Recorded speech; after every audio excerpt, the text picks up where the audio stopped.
I appreciate doctors, the amount of time that they have spent studying the human body, studying their specialty, studying disease and all the different chronic illnesses, and studying everything that comes their way.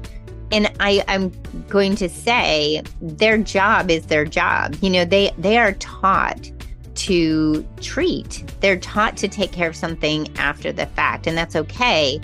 So that's how I look at it now. I used to be very angry about the fact that I just felt like everything was just a prescription. Everything was big pharma. Everything was just, okay, here's the fix.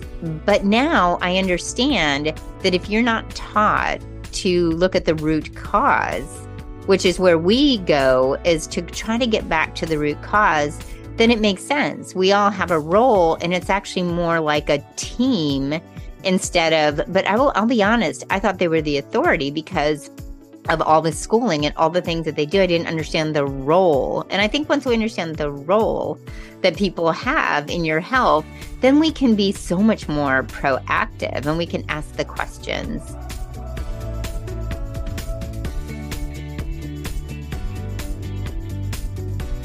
Welcome to the Type 1 and Midlife podcast. My name is Melissa Slemp, a certified nutritional health coach and the founder and CEO of Abundant Health with Melissa, where I help women with type 1 diabetes to feel more empowered and live their best life despite their diagnosis. Each week, I will bring conversations and strategies from guest experts and my experience living with type 1 for over 40 years now. So if you're a woman ready to redefine how diabetes can look and feel for you, then the Type 1 and Midlife podcast is the show for you. Well, hello there, Melissa Slemp here. Welcome to another episode of Type 1 and Midlife. We are happy you are here. I'm excited to bring back a friend and a fellow health coach, Kim Hynes, back to this show. She was first here sharing a different topic in episode 8. And we are here today talking about what we consider a very important topic, which is advocating for our own health. So today we're going to give you tips on how to do that and how to approach your doctor or your healthcare team with the right questions, the right strategy, and to know when it is time to maybe move on to another doctor. So a little bit about Kim. If you are just here and meeting her for the first time, she is a certified holistic nutritional health coach, and she works with women 40 over and giving them permission to eat through her coaching and programs. And she works with women in menopause to overcome the emotional and stress eating. And she helps them to learn better habits and a framework needed to lose weight and just feel balanced and in their midlife body. She's an amazing coach, an amazing friend.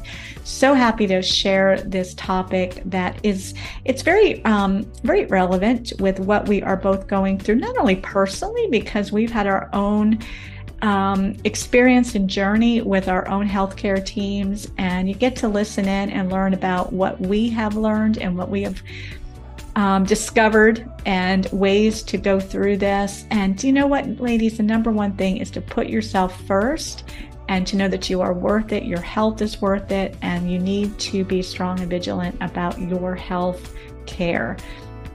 And we also share a few stories of some clients that we have worked with and some successes that they have felt when they have taken approaches like Kim and I both coach.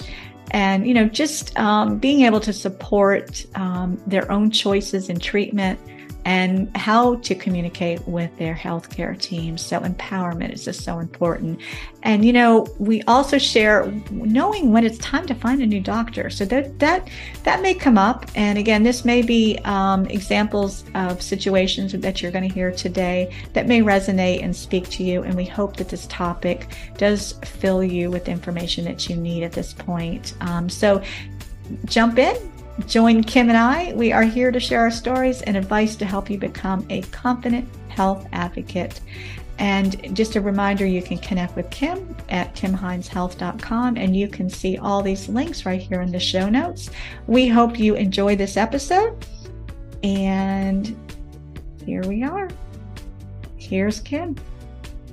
Nothing you hear on this Type 1 and Midlife podcast should be a substitute for professional medical advice. Please always consult your doctor before changing your diet, insulin dosages, or healthcare plan. Well, hello and welcome. We are back in here this week, and I have a really good friend of mine, Kim. Welcome back. We're glad to have you in here with us today. Hi, Melissa. It's great to be back. I always love talking to you. Yes, we talk a lot. So today is we like to take our conversations on the podcast every once in a while. So you are here in episode 8. And today we're going to talk about advocating for our health. And Kim is a coach as well, as I had reminded everybody here in the intro. And this is definitely when you and I get together, which we do a lot. We are big mentors for one another and supporters within our own coaching practices. So very thankful for you and, to be there. But this comes up a lot. It's been coming up more and more now. So I knew this was going to be a topic that we really needed to have a conversation about. And just to build, I think our goal today is to build confidence and to equip everybody, whether or not they're working with us or not. And that's what we do as coaches anyway, isn't it? Absolutely. Yeah, we're here to equip you. So we're going to share our own stories, maybe some examples that we've experienced with people that we have worked with, and just to kind of give you a guide on how to take this step asking for what we need and to not be afraid to do that. So can you share, we'll just kind of dive right in. Health advocacy how has this, or is it still? Because I think this is an ongoing journey, because depending on doctor visits, new doctors, and all this is not necessarily something that's going to be something where you can come in and listen to these tips today and say, okay, I'm done with that. I'm good to go, because this might be something that's going to continue to go on in our lives. And it's just good to have this information. So share where you are or where you were with this topic.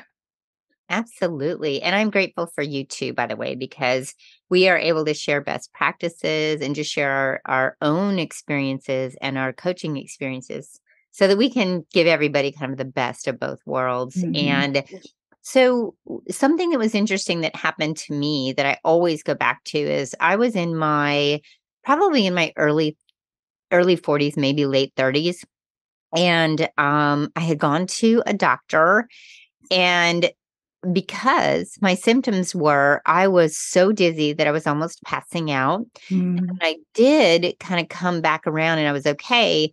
I would need to go get sick. My stomach was upset and I had to go get sick. And when I was getting sick, there were certain signs that they were listening to. So this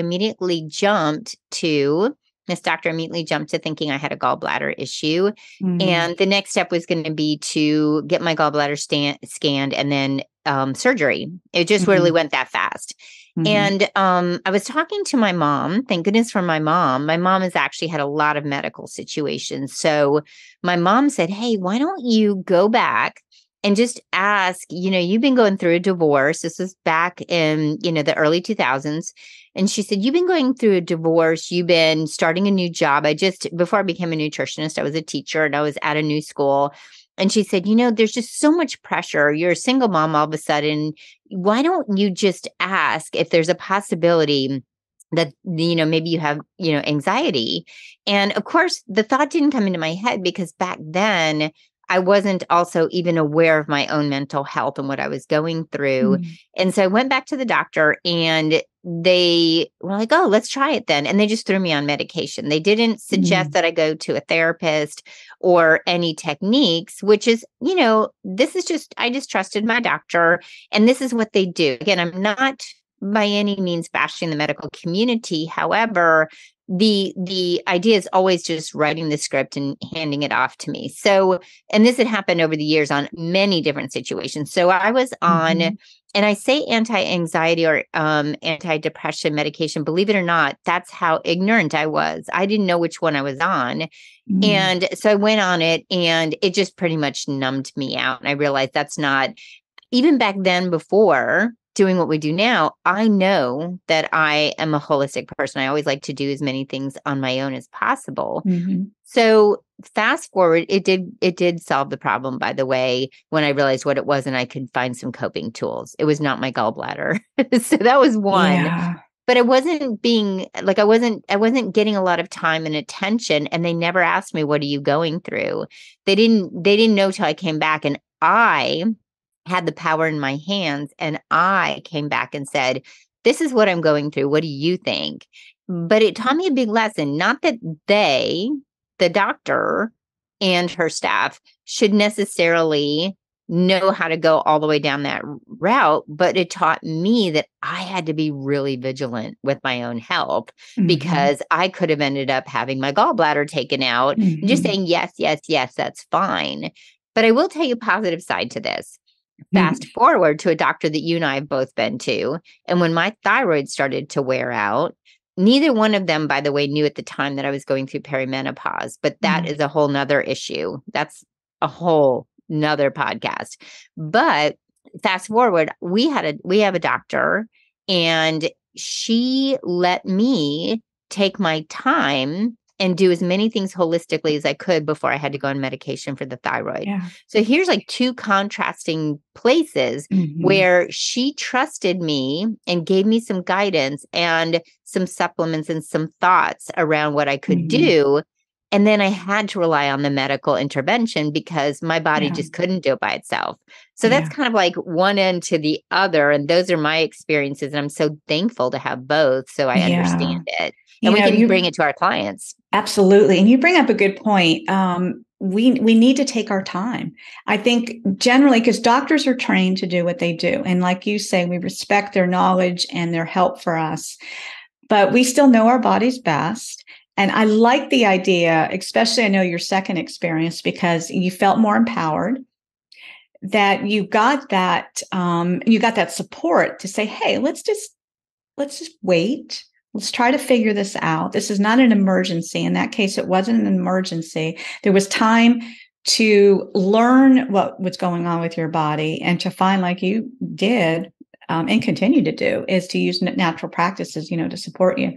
But I think that is something that people can get a little, I guess I'll say persuaded, not necessarily forced, but they can get persuaded to just do the first thing that's recommended and not asking questions, not reaching out maybe to a health coach, because that is, and I know this is going to come up in this hour with you and I, because this is really, and I'm learning this more and more as we coach, that we really do, we are that other voice in the room for them.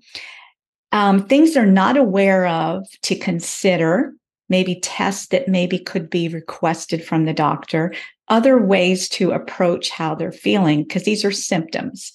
Generally speaking, we're walking around with a bunch of symptoms, right? And there and there does tend to be a pill for every symptom. So it is about just taking that time and knowing that you do have the power just to slow the process down. Yes. And I think what we've grown up thinking, and, I appreciate doctors, the amount of time that they have spent studying the human body, studying their specialty, studying disease and all the different chronic illnesses, and studying everything that comes their way. And I'm going to say their job is their job. They are taught to treat. They're taught to take care of something after the fact, and that's okay.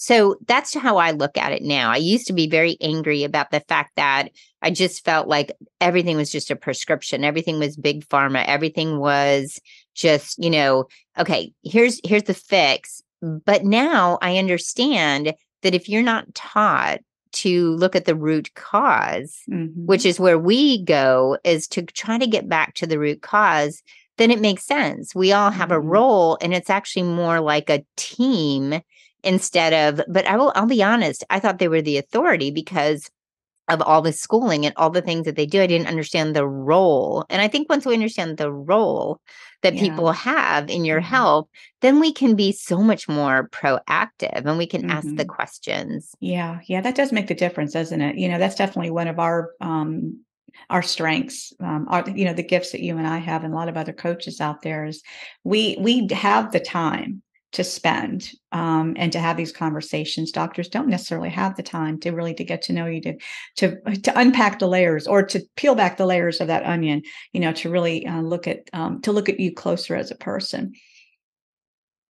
Yes. And I agree, because another doctor that I went to, I ended up switching doctors from the one that we were talking about, Mm-hmm. because my whole family was at this one place, and it was just really convenient. And she told me that she has to see between 18 and 25 people a day. Mm-hmm. Well, you and I would never on purpose see more than like 3 or 4, because we want to spend that time with them. And again, it's not the doctor's fault if they're under a practice where they have to do that, and they're under a bigger umbrella. I won't name names, but they're under a bigger, very popular umbrella where it's dictated to them how many they will see in a day. And so when you have 15 minutes, 10 to 15 minutes with someone, you're not able to dig into their nutrition, their exercise, how do they find peace every day? Nobody has time for that. And that's why I agree. The health coaches, they're, with all the coaches now, and just making sure you find, certified coaches that are able to spend some time with you, you have time to walk through everything. Mm-hmm. Good point. And, this, I want to share a little bit about my experience. As many of the listeners know, I've lived with insulin-dependent type 1 diabetes for what seems like a lifetime, 41 plus years now. And I'm a good example of the early years where there was lack of education. We didn't have internet or, access to resources to really understand the disease. And I could only rely on the doctors and followed their guide. But I can just, it's so funny how you can look back and just remember what a hot mess I was. And I just thought, well, this is the way it's supposed to be. I didn't know what else to ask for, or, just to try to get past that standard of care that I was experiencing. And so years and years went on before I could really understand really what my body was doing with insulin and carbohydrates and learning food, which is all the things that we learned when we both went back to school, which was the blessing. Because, I know we've been in this game for a while, because you and I are both just so passionate about learning about health and wellness and the human body, and, how we can help to flourish and all of that. But we continue to learn too. But so my path with diabetes is, and this is a funny side of the story too, because I think a lot of people don't realize, I don't necessarily really bring it up much, but I am currently not even seeing an endocrinologist. How about that? I do not see somebody that is in that specialty. And it's not because I had a bad experience or nothing negative sent me to be where I'm with a general practitioner. And this is the same doctor that Kim and I are talking to. So she is my referring physician. She understands diabetes enough to support me. But talk about advocating. I have been really just advocating for my own, insulin systems. The CGM I wear, the different things that I found out through my own research and asking, because we learn so much from the diabetes community and other people living with type 1.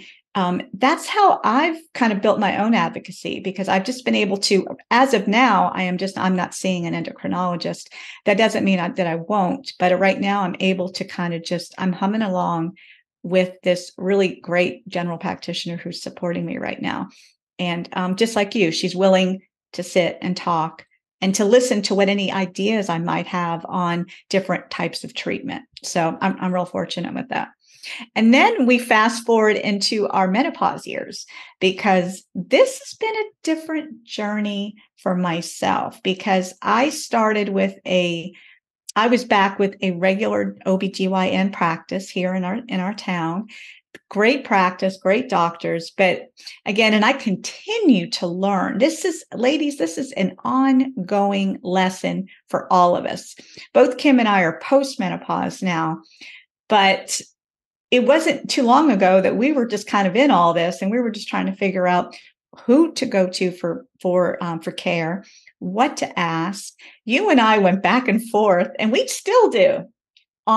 We are both on hormone replacement therapy. That took time, research, a little bit of navigating with our doses. I mean, we'll be transparent and honest here. And it's so nice to go through that with other women. And that's what we both do in our coaching too, because I know we open up group spaces where we bring women together. And of course, when we're midlife and we're serving and coaching women in this stage of life, this topic just naturally comes up. Absolutely. I think luckily we're getting more and more information out there on menopause and perimenopause. In fact, it's funny because an episode of mine is coming out today with a person named Amanda Thebe, and she wrote a book. And if it weren't for the book, there are some things I would not have actually thought of either to ask for. And what is really interesting is we're a very quick fix society. We, send a message, we expect a message back right away. We call somebody, if they don't, pick up, I have my kids will call again. They won't even leave a message. Everything is just so quick fix. You can get your food thrown in your window. It's when you drive through. So what's really interesting is the menopause process, as we finally have learned about it, and now we know, and that's what I was saying before about my experiences. Neither doctor actually knew that I was embarking on the perimenopause journey because we hadn't tested my hormones. And I actually, GPs, and the reason why I mentioned the podcast is because Amanda Thebe makes it clear that from the research she's done, most doctors do not have any menopause training in medical school. That is so then true. On top of that, I didn't know this, but a lot of gynecologists have the choice to take extra training on menopause, and many do not choose to take it. Yeah. And, just because maybe at the time they don't feel like it's important, maybe they feel like they're serving a younger crowd, whatever the reason is, it's not a good or bad, right or wrong situation. But the problem is when we don't know it's coming and we don't know those symptoms are happening, then we are treating symptoms with medication that is not really part of what our process is going through. So, for example, a lot of women who are going through perimenopause are given birth control to regulate their hormones, or they're given an antidepressant. And so for me, I found that I couldn't, unless I asked for estrogen, progesterone, and testosterone to be tested, my GP would not test that. And then remember, I went to that next doctor and they didn't want to touch it. When they found out I had actually reached out to a hormone specialist, they're like, whoa, great. You go do that with them. And I ended up having to even switch hormone specialists. So again, it's this menopause is a whole nother ball of wax where we're finding we have to add someone to our team to kind of understand what's going on. But you also have to go by how you feel. And it's funny because you mentioned, so many things leading up to this, like you found somebody who supports you. If you're feeling good, that's the sign that everything's fine. And we don't have to just trust everything, because if you're not feeling good, get in there and ask questions, find out what's going on. And I know this sounds really, and this is not me, so I'm saying something that I can't even always do. If you don't go in and you're not that squeaky wheel, it's not going to be done for you a lot of times. Right. Yeah. You really need to be asking those questions. Yeah. And that's really what this topic is about. It's advocating. So to advocate means to speak up, to recognize that you're important, that you need to be heard. And sometimes we have to override, and we're talking about that a little bit, override authority. So what does that look like? If you had a situation where you've had to, and I'll say fire a doctor, but to leave a doctor, to step away from a practice, because I don't think either of us have had anything ill happen with doctor relationships, which is good. I actually have, because the doctor I was going to, that not only is it very hard to get in and actually see the doctor that I really like, that's a whole nother situation in our system, Mm-hmm. and it's okay to see a PA if you really like a PA and they're doing what they need to do. In fact, sometimes they take more time Yeah. because So of true. their schedule being able to do that. But that's part of why I did step away. There's still my primary care. Something traumatic happens, something I need help right away. I need to get in. I can go to them. But ironically, my hormone specialist has almost become my primary because she is running all of the hormone tests, the thyroid tests. She's running all the regular blood work for me now too, and Mm-hmm. spending time with me. In fact, Mm. we laugh because she spends so much time with me. Her admin has to actually knock on the door to say that we Yes, have the that is a next one known coming fact. in, which is a blessing though. Like I Yeah. would love to be that person on the other end waiting for her because I know I get the same thing. I love So that. I have had Yes. to step Yes. away, but it's not been a harsh thing. It doesn't have to be a bad thing. It doesn't have to be this big event. You just Mm-hmm. are searching. So I'll give you an example. If you got a terrible haircut and the color didn't come out right, you wouldn't go to that person again. So why do we take our whole entire body, our temple, and let other people constantly do things when we might Mm-hmm. just need to keep searching? Now, I do know Right. insurance is an issue for people too, That's true. sometimes Good finding point. people in network, Yeah. out of Yeah. network. So please know that I recognize that it's not always as easy, Mm-hmm. or that you've been with someone for so long, you do have a, Mm-hmm. a level of comfort. And Right. so, with that level of comfort of going, help that level of comfort by asking those questions. So, how Yeah. about Yeah. you? Like, have you had to leave anyone before? Nothing, like you say, nothing dramatic. Like the OBGYN that I left, again, that was more of a, they were really focusing on delivering babies and taking care of new moms, which I totally understood. So I knew that my stage of life was not their specialty. So I did move on, and it was very graceful. I believe they even gave me the referral to the doctor that I am with now, and I'm feeling supported. It's funny.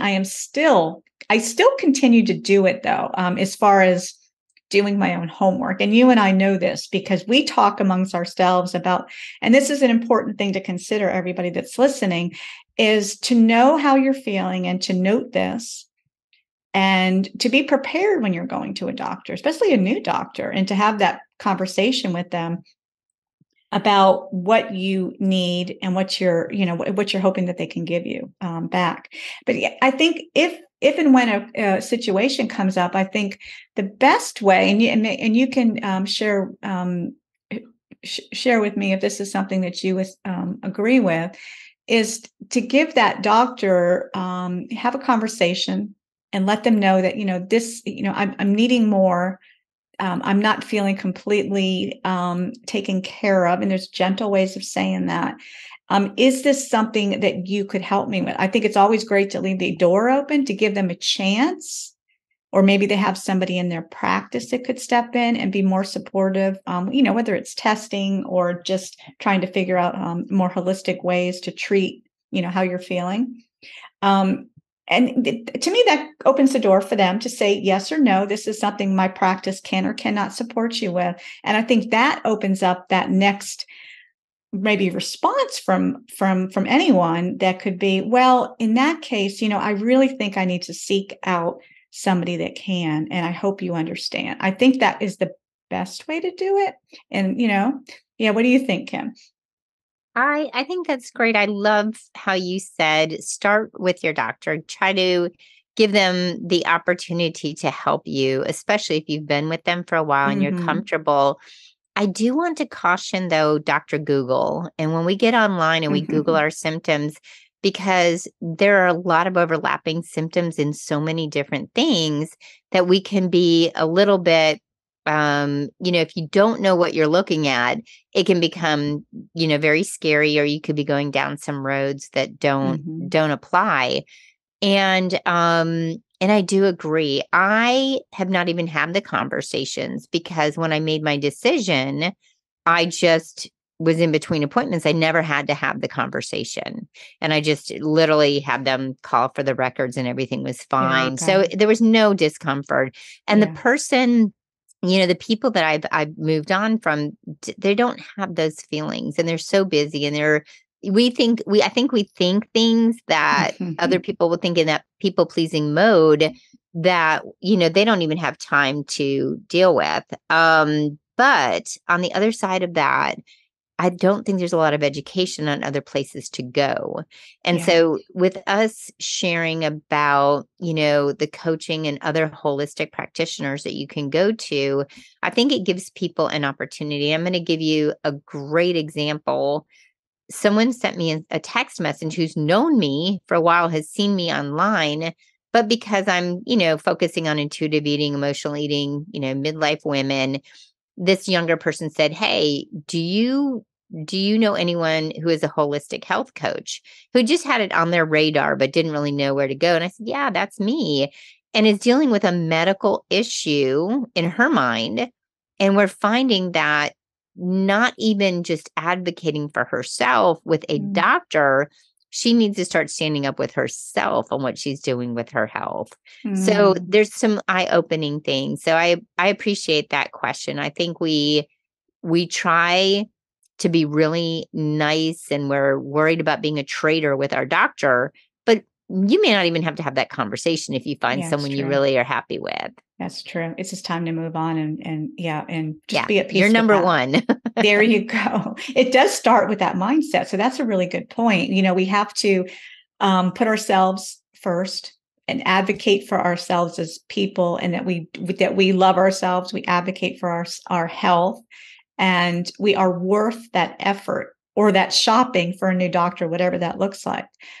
So yeah, and that's a good point. It does start with really how we feel, the value. It's all about the value, isn't it?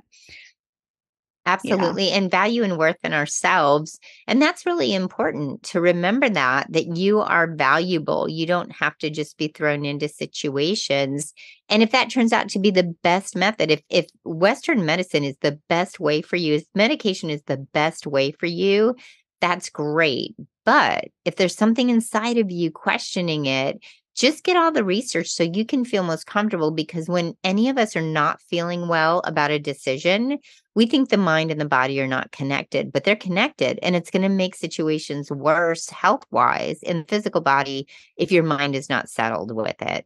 That is so good. Yes, yes. Amen to that.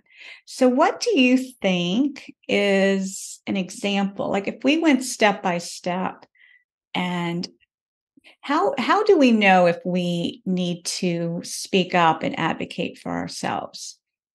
Do you have any examples, maybe clients you've worked with that have obviously come to you because they've shared this frustration and they needed more? That is such a great question. I do have a client that I actually spotlighted this because I thought this was so powerful that she had the awareness. But she went to the doctor and she was looking to lose weight. And that had been a long-term goal, but she was starting to realize that health was more important, and then that weight loss could possibly just be a byproduct of her getting some other things in line. Hmm. And because that was on her chart at one point that she wanted to lose weight, the doctor did the blood work. Everything was great, by the way. Her blood work was really good. So he just basically, and I'm just going to share with you, this is not a Kim commentary on this. I just want to share her experience. But he immediately gave her a prescription to go get Ozempic, and she also was given a prescription for a diet pill. And the thing that she felt was that, and when she came to me, she said, "I just felt so unseen. I felt so unheard. And on top of that, he never even asked me like what I was doing. And he would have known that I was working with you, and my food habits have changed, and I work out 5 days a week. And none of that came up in the conversation." And this is not something that I am saying. Not a real fan of the pill, by the way, because there's a stimulant in there that I don't think is appropriate. Hmm. But Ozempic, Melissa and I have gone back and forth. We've heard some really good things that come out of that. And we've heard of some really not so good. So this is not a commentary on Ozempic. It's a commentary on the fact that he did not find out if there was anything else that she was doing Right. and given her any holistic direction, which is, again, remember the role, it's different. So what I would say coming out of that experience, why I'm sharing that experience is she knew something was so wrong. She drove away in tears. And if you're Mm. feeling something's wrong and you feel like somebody's not getting you and somebody's not really digging for you or fighting for you or asking all the questions, that's when you get to say, hey, you know what? I'm not the victim here. I'm actually empowered, but we feel a little victimized by it, Mm. which is Yeah. understandable. I'm not saying that's wrong because we do. It's just a feeling. When you feel like unseen, unheard, and we're paying a lot of money into insurance, by the way. Yeah. Add all that up. We Yeah. want that. So Yeah. that was the first thing I would say is if you feel it in your body, don't ignore it. And how about Mhm. you, Melissa? What do you think would tip somebody off to this? Do you have a client? And I'm sure you do because we talk all the time about this. Yes, yes, it's a good Mm. point you're bringing up. We got to listen to our guts and that intuition. And it is easier for us as individuals to look at our whole life because we know the full picture. Typically, doctors don't know the full picture, our whole life and our whole lifestyle and everything going on. So it is important to stop and pay attention to that and to know what to ask for when you're in the doctor's office. Well, I'll share an example of it's a client that I'm now working with, and she was just diagnosed a few years ago with type 1 diabetes later in life. And she was just thrown into immediately. Her educator within that doctor's office had recommended a diabetes. It was a coaching program. It wasn't mine, obviously, but this was something. And again, this goes to show you too, especially when you're diagnosed with a disease, a lot of people just don't understand the body and what insulin is and what it does and what changes she was going through. And the big thing with this program was really based on very, very strict eating and diet rules. And she just assumed that she was given good advice, that this was going to be the program that was going to give her everything she needed to equip her. And it turned out to be just the opposite. So she wasn't even given the chance. And again, we talked about that at the beginning. We need to slow down, right? But again, with type 1, it's not like we can just take a couple weeks off. So this is a disease that we have to pay attention to every day. So I understand maybe the urgency or to make that decision. So she went for it. She signed up, but it did not turn out to be a good experience for her. But she was empowered after that. She realized when she got done with that program that she needed to really understand this disease a lot better. And that's when she reached out and found me, and we've been together ever since. And that's what I continue to do for her is just to listen and to walk through it and to be there for her.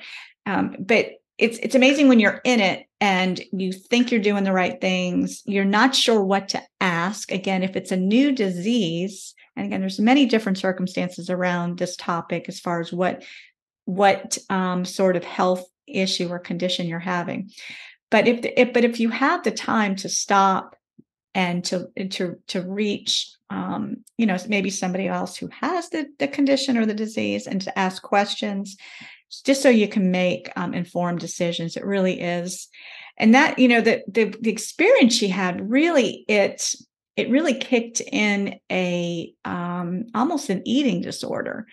And it opened up something that she didn't even realize was going to be an issue with this disease. And it was like a Pandora's box for her. So that's things that her and I are still working through and things that she's just becoming more aware of. So it's amazing how sometimes things not only don't fit what you need, but can also kind of add more problems to it.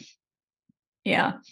So yeah, that's definitely, it's just an example of somebody who, just got thrown into something and didn't really understand, what to ask or what Well, to and I think expect, it's right? challenging too, because when you feel desperate, you're going to do Mm, desperate things. mhm. And perimenopause is such a great example of that. If you feel desperate because you're, gaining weight around the middle very quickly and you don't know what it is, you're going to listen to someone who's going to say, well, let me just put you on a diet pill. Let me put you on birth control. Let me do all these things. You're desperate to feel better. And That's so I true. understand that. Mm-hmm. My end of it is, also we advocate for ourselves with doctors, but what we don't talk about is advocating for ourselves when we see things online and not making an informed decision, because again, that desperation kicks in. So you pick the newest diet, or you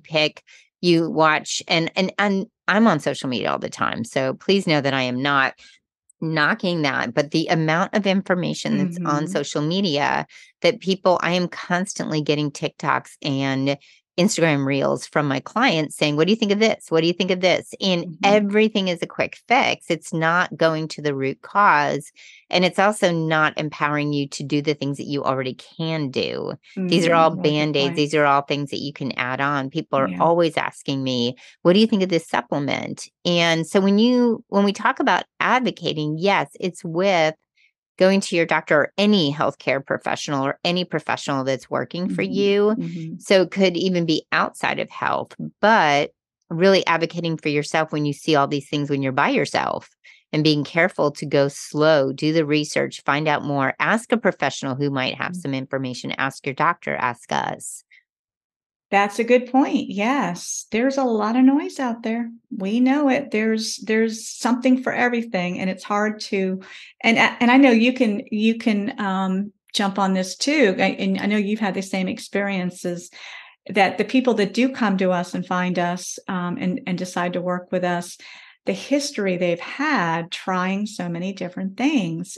And this is interesting too, because I know with diabetes that there's so many choices and information that they decide to do nothing, which in some cases is okay. But with diabetes, there's definitely some avenues that they needed to, again, to have a conversation with somebody that could really support them, because it's not something that you can really put off for too long. But there's so many different situations, and I love the fact that we are unique. So what you're finding online and the noise, it's a lot to get through, ladies, and it's not something we recommend. I think it does, do your own due diligence, listen to your own body, and find somebody you trust that you can have a conversation with.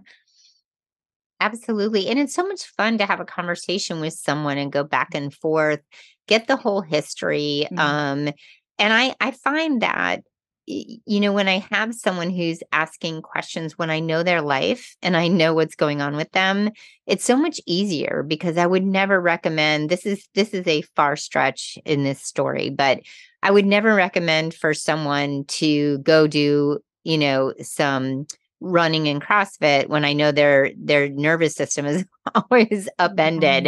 Right. There are times when, if I don't know what they're already going through, they're a mom running around after two toddlers and they are trying to work at home at the same time. And, I would say something different, maybe, maybe yoga, walking, Yeah. slow lifting. And, Mhm. and again, that's just a wild example, but when we have the time to actually talk to people and people have time to talk back, or they can Mhm. say, you know what? I don't like this. I don't like this. I've been doing it and I don't like it, but I've been Mhm. doing it because I told it was good. I was told it was good for me. So then you get other Mm. options. We can share, whether it's food, exercise, movement, how you calm yourself. That is good. I love that. Yes. So what advice would you give for somebody who feels they've been put into, maybe they've been put on a certain medicine, or like you shared at the beginning, the gallbladder surgery that they were recommending, or something like that, that can be pretty drastic in some cases and maybe not necessary. So what would you say? What would be your advice for somebody that needs to ask Yes. questions? How do you start that I'm conversation, laughing or because this challenge it, right? yes, this was not me back in the day, but I'm laughing because now I know so much more. But the people pleaser in me would never go get a second opinion. Mm, And sometimes also just because I wanted to get something taken care of, or I wanted to just, be done with it and move on. Or I didn't want to take the time. That's the terrible thing, is I literally didn't want to take the time. My recommendation when it comes to those more drastic situations, and we'll get to steps, like I know we'll talk about actionable steps for not so drastic situations, just in general. But when it's that drastic, I would definitely go get a second opinion. And I'll give you like a really kind of scary, I didn't even think of this, a very scary scenario. My husband, Mike, had, I think it's called hydrocephalus, when there's water on the brain or fluid on the brain. And many years ago, before I met him, he had surgery.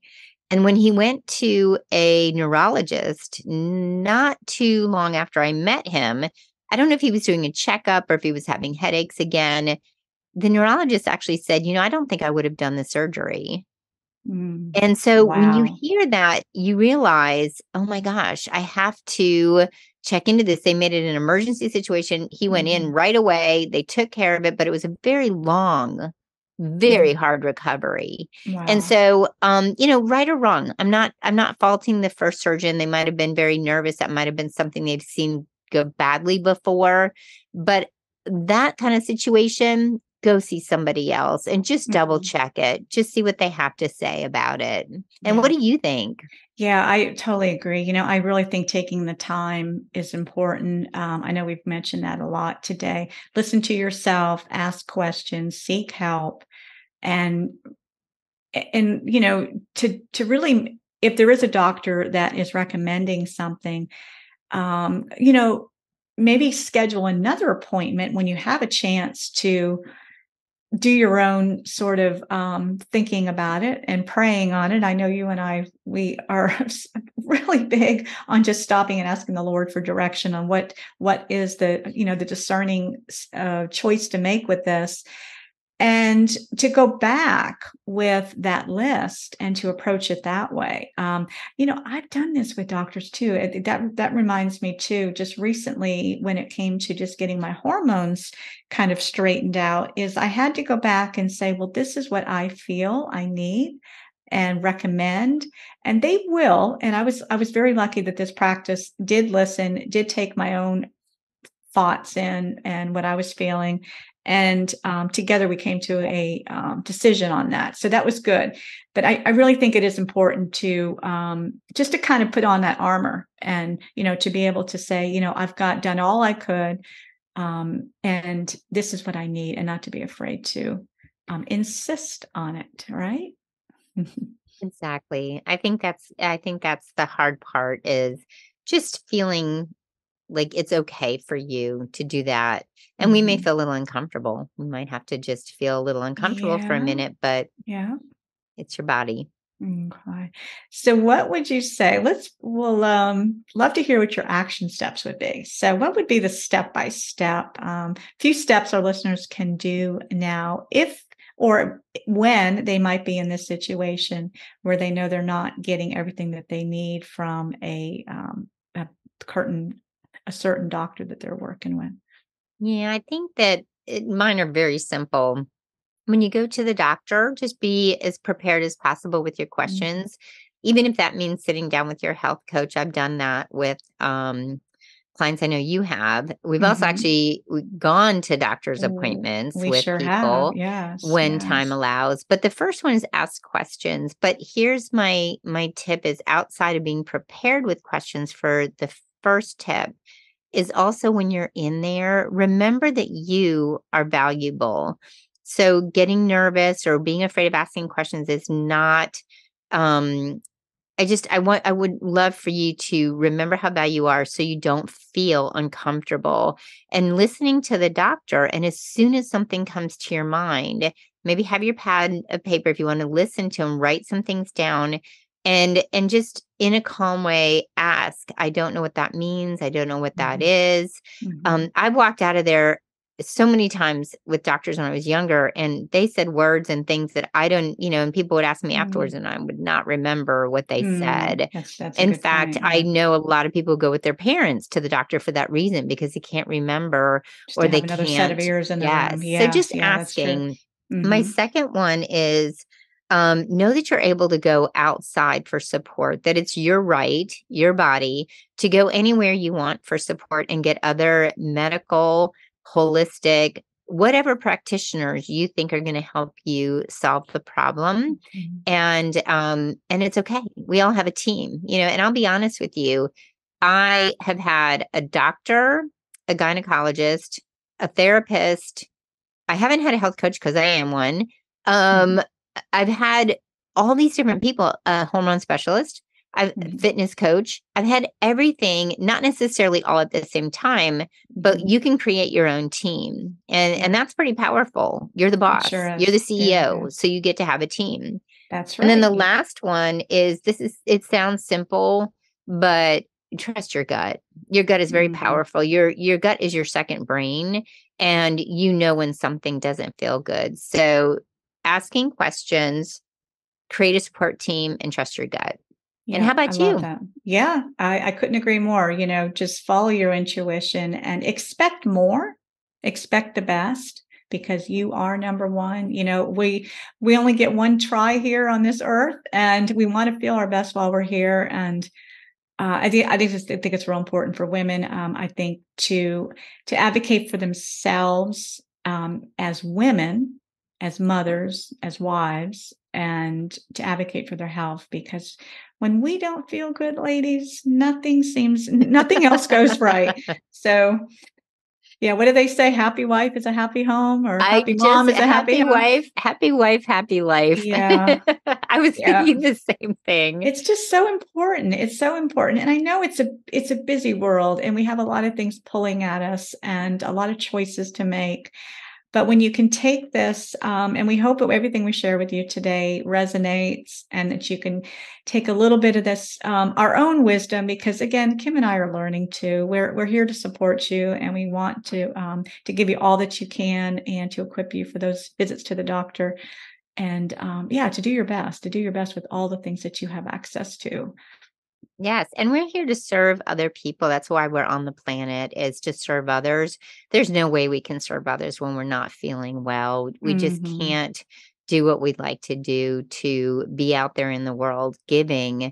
when our body just is feeling broken and you're feeling Hmm. broken and you are allowed to feel good.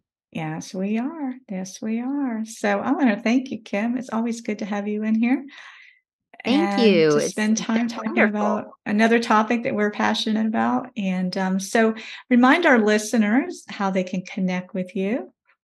Oh, thank you. On Instagram, I'm at Kim Hynes Health, Hynes. I also have a podcast, the Emotional Eats podcast, and Melissa's on there. We just recorded our holiday survival guide, which Hmm. is so much fun. And also, you can go to my website, which is really easy, kimhines.com. I love it.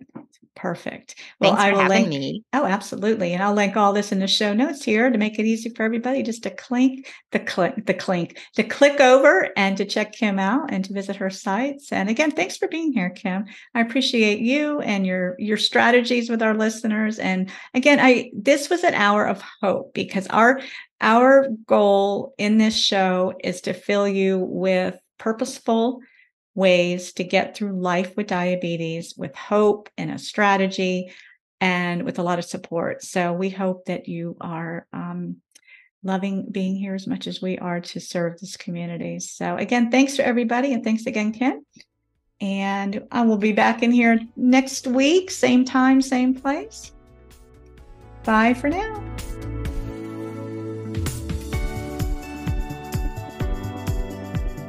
Thanks for tuning in to the Type 1 and Midlife podcast. And be sure to subscribe, rate, and review right here on iTunes. And you're invited to connect with our Type 1 and Midlife community on the free Honey Health app.